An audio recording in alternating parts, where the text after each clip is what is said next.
A Ótica Isabela Dias liberou para os inscritos do canal Teologia um desconto especial para todo mundo que acessar o link que está aqui na descrição desse vídeo. Então eu quero te convidar a conhecer a Ótica Isabela Dias e aproveitar esse desconto que é para os inscritos aqui do canal. Que Deus abençoe e vamos para o vídeo.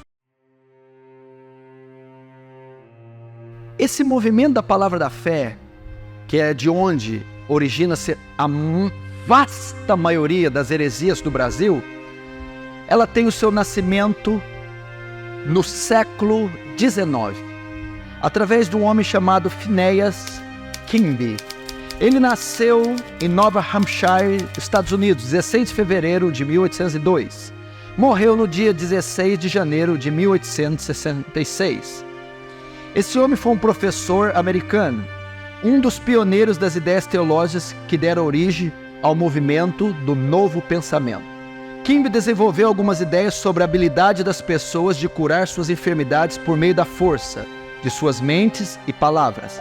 Esta crença em cura derivava da teologia de um Deus amoroso e de uma realidade espiritual mais densa e profunda, mais real do que o nosso mundo. Quimby estudava ocultismo, hipnotismo e parapsicologia. Eu estou dizendo da onde nasceu o movimento de fé de Kenneth Hagin. Primeiro começou nesse homem, num americano chamado Phineas Quimby. Quimby cria que tudo que você pensa, tudo que você fala, você atrai essas coisas para você. Tudo que você declara pode vir à existência. Uma das principais influenciadas por ele foi Mary Baker Eddy, que foi a fundadora das ciências cristãs. Ela estudou com ele por um tempo e foi curada por ele. Ela ficou tão impressionada com a cura e com os ensinamentos dele, que ela adotou muitas das suas ideias. E quando ela cria a ciência cristã, ela usa no seu pano de fundo muitas das doutrinas de Quimby. Elas negam as enfermidades ou coisas más. Elas não confessam doenças ou tragédias. Sempre confessam bênçãos. E o texto que eles usam é Provérbios 18, 21. A morte e a vida estão no poder da língua, e aquele que a ama comerá do seu fruto. Se você pergunta para ele, você está doente? Não, eu não estou doente. Eles não confessam a doença. Isso veio de Quimby, que você poderia mudar a sua vida, poderia dar uma sentença diferente para você, dependendo da sua confissão, da sua palavra. Ele cria que através das palavras e pensamentos positivos, você podia mudar o curso da sua vida. Você falasse coisas boas, você atrairia coisas boas. E essa mulher que é criadora da ciência cristã, ela se aprofundou nas doutrinas de Quimby. E ela então não confessava absolutamente nada de ruim. Depois desses dois, nós tivemos outro estudioso, Essek Kenyon. Nascido em 24 de abril de 1867, falecido 19 de março de 1948. Quem foi Kenyon? Foi um pastor norte-americano da Igreja Batista Nova Aliança. Foi evangelista e escritor. Kenyon teria sido o primeiro autor a publicar sobre o que se tornou a teologia da prosperidade.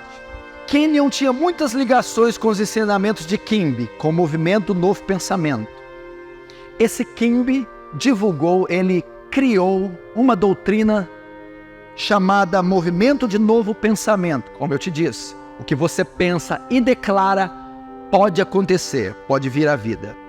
E esse Kenyon, que foi um pastor batista, que foi um escritor, ele sofreu muita influência, tanto do Quimby, quanto também da Mary Baker.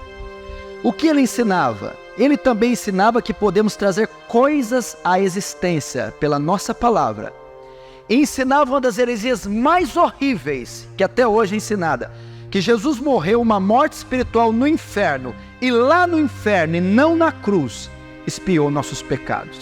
Então você vê a transição das heresias, começando por Quimby, passando por Mary Baker, chegando em Kenyon, que vai fazer o embrião do pensamento positivo e da teologia da fé de Kenneth Hagin. A influência de Kenyon Seus livros tiveram grande influência sobre Kenneth Hagin, que foi o fundador do movimento Palavra de Fé, sendo uma inspiração ideológica para o referido movimento que culminou nas evoluções filosóficas dos neopentecostais. O que aconteceu? Veio Kenneth Hagin, que nasceu em 1917 e morreu em 2003, não faz muito tempo. Kenneth Hagin mergulhou de cabeça nos ensinos. De quem? De Kimby, de Baker e de Kenyon, que convergiu em Kenyon. Ele pegou o ensinamento que estava nesse Kenyon e ele aperfeiçoou para pior. Ele piorou essa confissão positiva, esse pensamento, o pensamento e as palavras, a expiação de Cristo no inferno. Ele piorou isso. Vejam só, houve muito debate sobre a influência de Kenyon sobre o movimento Palavra da Fé. Kenneth Hagin, que é o criador do movimento Palavra da Fé, que até hoje influencia hereticamente o Brasil, ele plagiou os ensinos de Kenyon, que foi influenciado por Baker e por Kimby. Kenneth Hagin, então, 1917, morreu em 2003. Ele foi o fundador, o pai do movimento Palavra da Fé. A grande parte dos ensinamentos de Hagin vem daquilo que a maioria dos falsos profetas também dizem. Foram revelações dadas pelo próprio Deus. Essa confusão abominável que está no Brasil, em termos teológicos, as aberrações teológicas que você vê no Brasil, a teologia da prosperidade, todo esse pandemônio cristão, tudo isso veio do pai deles, Kenneth Hagin. Teologia da prosperidade, Kenneth Hagin. Confissão positiva, Kenneth Hagin. Batalha espiritual, Kenneth Hagin. Veio dele. E da onde se originaram a maioria das doutrinas de Kenneth Hagin? Foram oriundas dos ensinamentos de Kenyon e das visões que ele teve de Deus. É engraçado você notar que a maioria dos falsos profetas não baseia o seu ministério, não funda as suas igrejas baseado nas escrituras, e sim em revelações pessoais que eles tiveram de Deus, de Jesus ou de um anjo. Você pega Joseph Smith, como que ele escreveu o livro dos Mormons, o fundador do mormonismo. Foi porque ele teve a revelação de um anjo. Você pega tantos outros falsos profetas. Benny Hinn diz ter falado várias vezes com Cristo, com o anjo, e até ter visto o Espírito Santo de forma corpórea. Hagin afirma que Jesus apareceu a ele fisicamente pelo menos 8 vezes. R.R. Soares é o maior propagador do ministério de Kenneth Hagin no Brasil. Esses livros na década de 80, 90, venderam aos montões. Milhares de cristãos em todo o Brasil possuíam na sua estante livros do Kenneth Hagin. O evangelicalismo brasileiro foi influenciadíssimo pelas doutrinas de Kenneth Hagin. E Kenneth Hagin fundamentou seu ministério em quê? Em hereges, em seitas e em visões mentirosas. A nação brasileira até hoje bebe das doutrinas de Benny Hinn. Talvez o livro evangélico mais vendido no Brasil foi o livro Bom Dia Espírito Santo, do Benny Hinn. Benny Hinn vem constantemente ao Brasil fazer eventos no meio pentecostal e neopentecostal.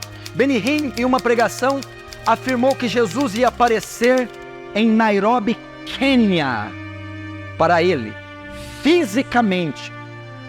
Ele ia fazer uma cruzada em Nairobi, Quênia. E ele disse que Jesus ia aparecer para ele fisicamente. E quando ele está pregando, diz aos ouvintes: nós temos uma grande possibilidade de voltar de Quênia, tendo imagens filmadas de Jesus no púlpito, materializado fisicamente. Dentre as heresias de Benny Hinn, porque Benny Hinn também é o desdobramento da confissão positiva de Kimby, de Kenyon e de Baker, que foi toda convergida e aperfeiçoada para pior em Kenneth Hagin. Foi também influenciado por Hagin, Benny Hinn. Benihim já ensinou as 9 pessoas da Trindade, para você ter uma ideia. 9 pessoas da Trindade. Benihim ensina a doutrina do super-homem e da super-mulher. Ensina que Adão, quando foi criado, podia andar debaixo d'água sem respirar, podia voar até a lua.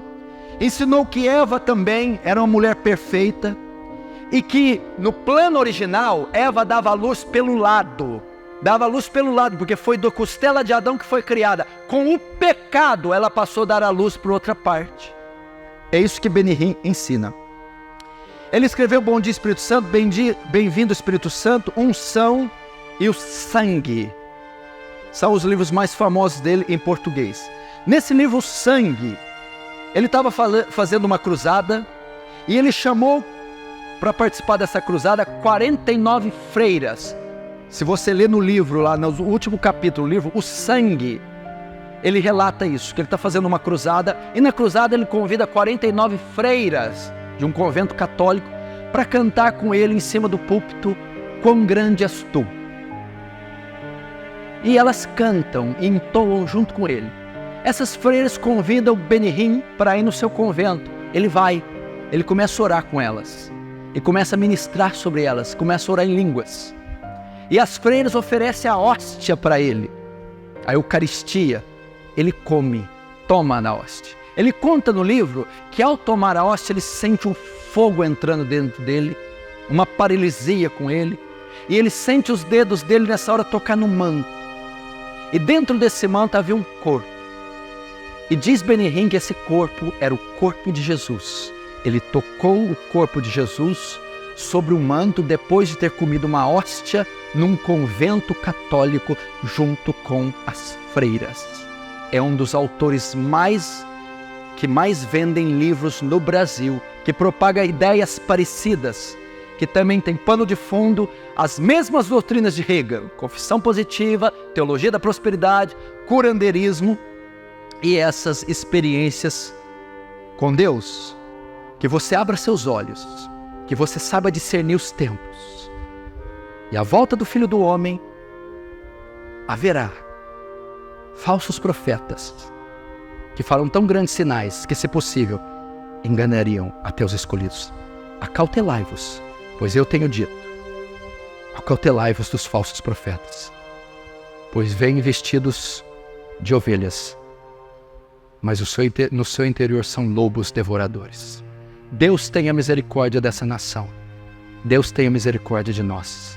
Ou Deus traz um avivamento, uma reforma, ou tudo que vai vir sobre essa nação é um pesado juízo, é um despejar da ira de Deus sobre esses falsos profetas.